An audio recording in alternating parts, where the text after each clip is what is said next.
Une chose est sûre, dans l'Empire, les conséquences politiques de la réforme protestante sont durables. Ce profond désir de réforme, selon les mots de Jean Pic, a traversé tout le XVIe siècle. Il affecte tous les aspects de la vie. Les réformateurs qui se sont imprégnés des idées de Martin Luther, Jean Calvin, mais aussi de Guillaume d'Ockham, un philosophe anglais du XIVe siècle. Il est considéré comme le plus éminent représentant de l'école terministe. Cependant, il est vivement critiqué par les autorités ecclésiastiques.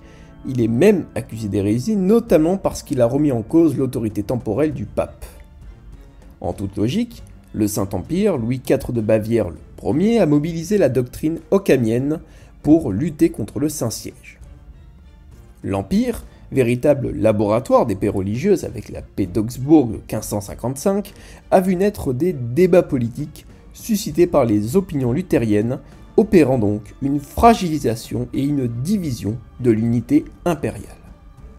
Ensemble, tout simplement, nous nous demanderons comment le Saint-Empire romain germanique a pu faire face à ces divisions et comment a-t-il pu faire pour se maintenir du milieu du XVIe siècle à 1806.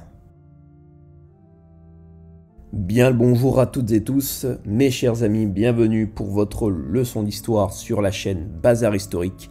Dans ce 18e épisode, nous allons enfin conclure cette série sur l'histoire politique du Saint-Empire romain germanique. Donc, installez-vous confortablement, prenez de quoi vous rafraîchir et c'est parti pour ce nouvel épisode.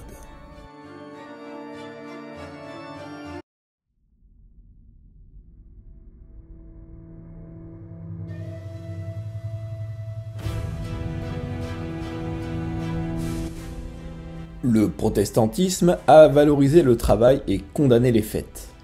En actuelle Suisse, cette distinction entre les deux foi, protestante et catholique, est profondément marquée.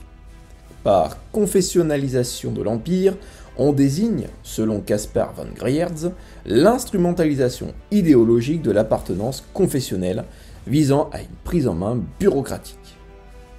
Depuis la Réforme, et ce jusqu'à la fin du XVIIIe siècle, des cantons radicaux et conservateurs s'affrontent, et les tensions ne retombent que très rarement. Mais surtout, d'un point de vue politique, c'est l'apparition de nouvelles formes étatiques qui posent un problème à l'Empire. Le 14 mai 1608, les États protestants signent carrément l'acte de fondation de l'Union protestante. Ne reconnaissant plus le Conseil impérial, des princes électeurs se regroupent selon des confessions différentes, aggravant un peu plus la situation. L'électeur palatin Frédéric IV, puis son fils Frédéric V, se retrouvent à la tête de cette union qui va exister jusqu'en 1621. Mais le camp des catholiques réagit.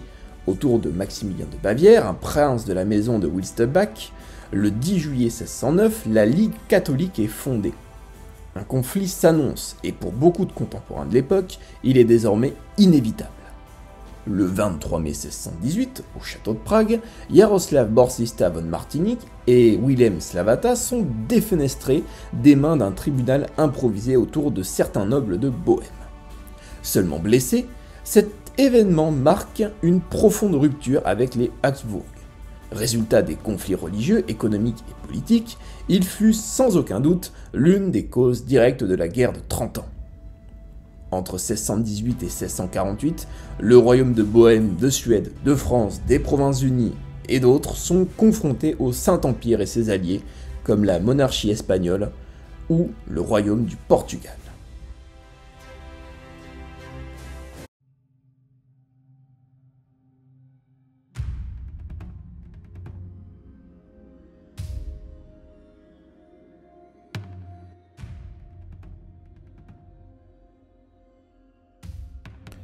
Par la signature du traité de Westphalie, la guerre de 30 ans, considérée comme l'une des plus sanglantes de l'histoire, prend fin en octobre 1648, avec un lourd bilan humain, entre 4 et 7 millions de morts. Signée en plein cœur du Saint-Empire romain germanique, la paix de Westphalie, selon une expression d'Arnaud Blin, installe le système westphalien, redessinant complètement l'équilibre européen et les relations internationales. Le devoir de non-ingérence naît avec ce traité et a perduré pendant les siècles qui suivirent. Dans les années suivantes, une minorité princière souhaite imposer des réformes radicales, notamment en ce qui concerne le privilège de l'élection. Mais c'est peine perdue. En 1653-1654, ils sont écartés par la diète de Ratisbonne, qui, par ailleurs, avec la promulgation du dernier recès impérial, devient la dernière à se tenir de manière occasionnelle. Puisqu'à partir de 1663, la diète impériale siège de façon permanente. Pour revenir sur Ratisbonne, elle décrète par exemple le paiement obligatoire d'impôts des sujets à leurs seigneurs afin que ceux-ci entretiennent une armée. C'est d'ailleurs à partir de la seconde moitié du XVIIe siècle que fleurissent çà et là des troupes et même des Amiartés, Reichsstände ou, en français, des États impériaux armés. Justement, après la guerre de 30 ans, l'Empire repense complètement son système armé.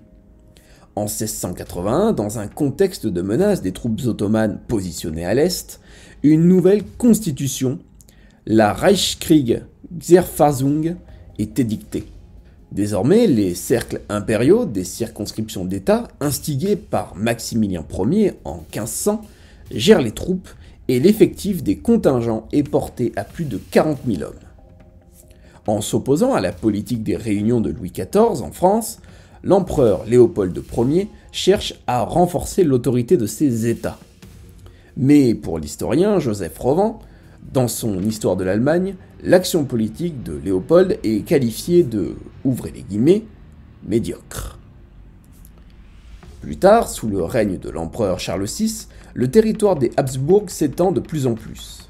Mais, à partir de 1740, deux puissances en expansion, la maison de Prusse et la maison d'Autriche, entrent en conflit. D'après l'historien Jean Schillinger, après le traité de Westphalie, le prestige revient à la couronne royale, capable de quantifier un vaste territoire ainsi qu'une puissance économique et militaire. De fait, les destins de ces deux maisons changent drastiquement au milieu du XVIIIe siècle. Désormais, il est important de souligner que le Brandebourg-Prusse et l'Autriche ne sont plus considérés comme faisant partie de l'Empire. Cette décision ne se base pas uniquement sur l'ampleur de leur territoire, mais également sur leur nature constitutionnelle distincte. Devenant de véritables États, les réformes engagées sont importantes. Par exemple, les États provinciaux sont écartés et l'autorité se centralise. La couronne impériale n'est plus en mesure de s'opposer à ces deux forces. De plus, le dualisme austro-prussien donnant lieu à plusieurs guerres comme les deux guerres de Silésie qui, entre 1740 et 1763, voient la Prusse l'emporter au détriment de l'Autriche, ou encore la guerre de succession d'Autriche, victorieuse cette fois-ci pour cette dernière, affaiblissent considérablement l'Empire. Dans cette seconde moitié du XVIIIe siècle, il souffre d'instabilité.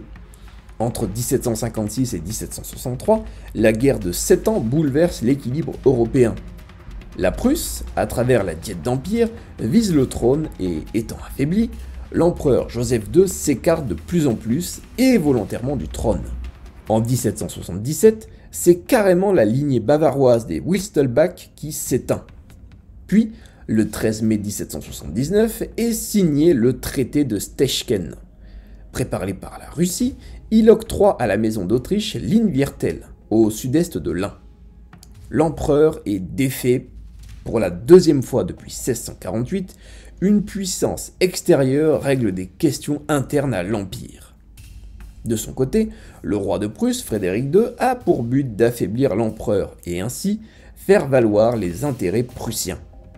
À la fin du XVIIIe siècle, l'Empire se disloque de l'intérieur. Les États impériaux, qui n'arrivent pas à s'entendre pour penser à une quelconque alliance, échouent à s'opposer aux deux mastodontes que sont la Prusse et l'Autriche. Dans la continuité des événements qui ont jalonné la période révolutionnaire, un tournant significatif s'opère en mars 1798 lors du congrès de Rastatt.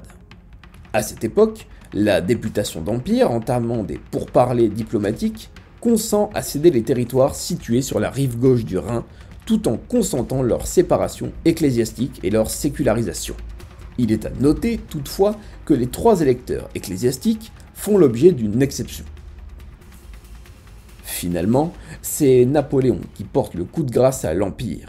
Par le traité de la Confédération du Rhin, le 12 juillet 1806, il devient le protecteur de cette nouvelle organisation étatique qui, le 1er août suivant, fait sécession de l'Empire. De son côté, l'empereur François II abdique le 10 août et, sans consulter la Diète, dissout le Saint-Empire romain germanique. Mes chers amis, c'est la fin de votre leçon d'histoire du jour. J'espère que cet épisode et, en règle générale, que cette série sur l'histoire politique du Saint-Empire romain germanique vous a plu. Sujet très dense, histoire politique colossale du Saint-Empire romain germanique. Ça a été difficile de faire des choix, tant il y a de choses à dire, tant il y a de choses que j'ai dû écarter. Mais en tout cas, j'espère que cette série vous a plu. N'hésitez pas à me le faire savoir dans l'espace commentaire. N'hésitez pas également à vous abonner et à partager l'épisode. On se retrouve lundi prochain à 18 h pour une nouvelle vidéo en facecam et mercredi prochain à 18 h également pour votre nouvelle leçon d'histoire. Prenez soin de vous, je vous souhaite une très bonne journée ou une très bonne soirée en fonction de quand vous regardez l'épisode. C'était Bazar Historique, à la prochaine, ciao.